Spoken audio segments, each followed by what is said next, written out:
Mister Harish from Guduvanchery. எனக்கு வந்து பார்த்தீங்கன்னா ஆக்சுவலாக எனக்கு ஒரு 15 இயர்ஸாகவே எனக்கு வந்து ஐசி ப்ராப்ளம் இருந்தது. நான் வந்து ஆக்சுவலாக specs and contact lenses use பண்ணிட்டு இருந்தேன். நான் வந்து ஐடியில் ஒர்க் பண்ணிட்டு இருந்தேன். எனக்கு வந்து பார்த்தீங்கன்னா இப்போ கான்டாக்ட் லென்சஸ்லாம் பார்த்தீங்கன்னா ஒரு டைம் ஸ்பெசிஃபிக் பீரியட் இருக்குது, அது மாதிரி நம்ம யூஸ் பண்ண முடியாது அப்படின்ற மாதிரி. ஸோ ஸ்பெக்ஸும் பார்த்தீங்கன்னா கொஞ்சம் அன்கம்ஃபர்டபுளாக இருந்தது.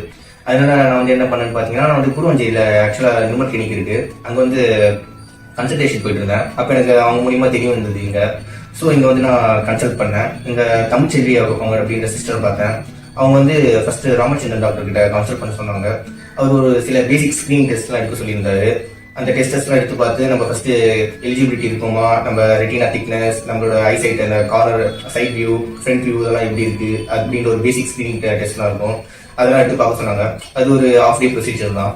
அது முடிஞ்சதும் நம்ம ஸ்கிரீன் டெஸ்ட்லாம் பார்த்து நம்ம ட்ரைனஸ் இந்த மாதிரி ஒரு சில கிரைட்டீரியாஸ்லாம் இருக்கு, அதெல்லாம் செக் பண்ணி பார்ப்பாங்க. செக் பண்ணி பார்த்துட்டதும் அதுக்கப்புறம் வந்து நிர்மல் டாக்டர் கிட்ட வந்து கன்சல்டேஷன் பண்ண சொன்னாங்க. அவர் தான் வந்து நம்ம லாசிக்லாம் பண்றதா அந்த ப்ரொசீஜர்லாம் பார்க்கறது அவர் தான். அவர் பார்த்துட்டு அவர் ரிப்போர்ட்ஸ்லாம் செக் பண்ணி பார்த்துட்டு ஓகே அப்படின்றப்ப வந்து பார்த்தீங்கன்னா அவர் நமக்கு கம்ஃபர்டபுளான எப்போ நம்ம கம்ஃபர்டபுள் டைம் தான், எப்போ வேணும் அப்படின்ற நம்ம டைமிங் நம்ம டேட்லாம் நம்ம ஸ்பெசிஃபை பண்ணி சொன்னோம்னா அன்னைக்கு அவங்க வந்து நமக்கு அந்த லாசிக் சர்ஜரி அப்படின்றது பண்ணிடுவாங்க. அது வந்து பார்த்தீங்கன்னா ஒரு 15 to 20 minutes தான் இருக்கும்.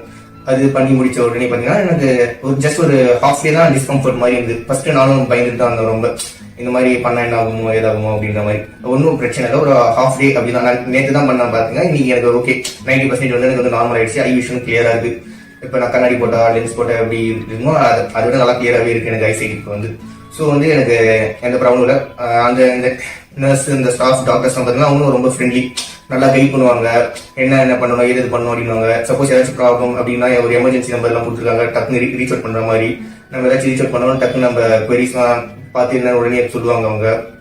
ஸோ யாரும் பயப்பட வேணாம், பண்ணிக்கலாம். ஸோ இது வந்து எப்படி பண்ணா 18 years ஏஜ் மேலே இருக்கவங்க யார் வேணா பண்ணிக்கலாம். சப்போஸ் இப்போ சில ஸ்போர்ட்ஸ்ல விளையாடுறவங்க, ஒரு சில ஜாப்ஸ்லாம் பார்த்தீங்கன்னாக்கா ஸ்பெக்ஸ் போடுறவங்க, கான்டாக்ட் லென்ஸ் போடுறவங்கலாம் அது எலிஜிபிலிட்டி இல்லை அப்படின்ற மாதிரி இருக்கும். ஸோ அவங்கள மாதிரி இருக்கவங்களுக்குலாம் இது ரொம்ப யூஸ்ஃபுல். இப்போ எனக்கும் பார்த்தீங்கன்னா ஐடி ப்ரொஃபஷன், நானும் பார்த்தீங்கன்னா ஐசைட் வந்து ரொம்ப இம்பார்ட்டன்ட். இப்போ டக்குன்னு ஏதாச்சும் ஒரு டக்குன்னு லென்ஸ் கான்டாக்ட் லென்ஸ் எடுத்து போனோம், இல்லை ஸ்பெக்ஸ் எடுத்து போட்டு ஒரு ஒர்க் பண்ணணும் அப்படின்ற மாதிரி இது ரொம்ப டிஸ்கம்ஃபர்ட்டாக இருக்கும். ஸோ அந்த மாதிரி டைமில் இல்லை அந்த மாதிரி இப்போ யாருக்காச்சும் யூஸ்ஃபுல்லாக இருக்குன்னா இது ரொம்ப யூஸ்ஃபுல்லாக இருக்கும். அந்த மாதிரி இருக்கவங்கலாம் நீங்கள் இதை பண்ணிக்கலாம் கண்டிப்பாக. இதுவும் பார்த்தீங்கன்னா ஒரு 40 to 50 years வந்து கண்டிப்பாக வந்து இது வந்து ஒர்க் அப்படின்னு சொல்லுங்க. நமக்கு அந்த மறுபடியும் இந்த பவர் சேஞ்சஸ் வேற ஏதாச்சும் இருக்கும் அப்படின்னு இது வந்து லைஃப் டைம் கேரண்டி தான். ஸோ 18 years மேலே இருக்கவங்க கண்டிப்பாக இது பண்ணிக்கலாம். அதுவும் இந்த மாதிரி ஜாப்ஸ், என்ன மாதிரி ஐடி ஜாப் பண்ணுறவங்க, ஸ்போர்ட்ஸ் பர்சன், இது மாதிரி பண்ணி அவங்க ரொம்ப ஐசை டிபெண்ட் பண்ணிக்கவங்களுக்கு அது ரொம்ப யூஸ்ஃபுல்லாக இருக்கும்.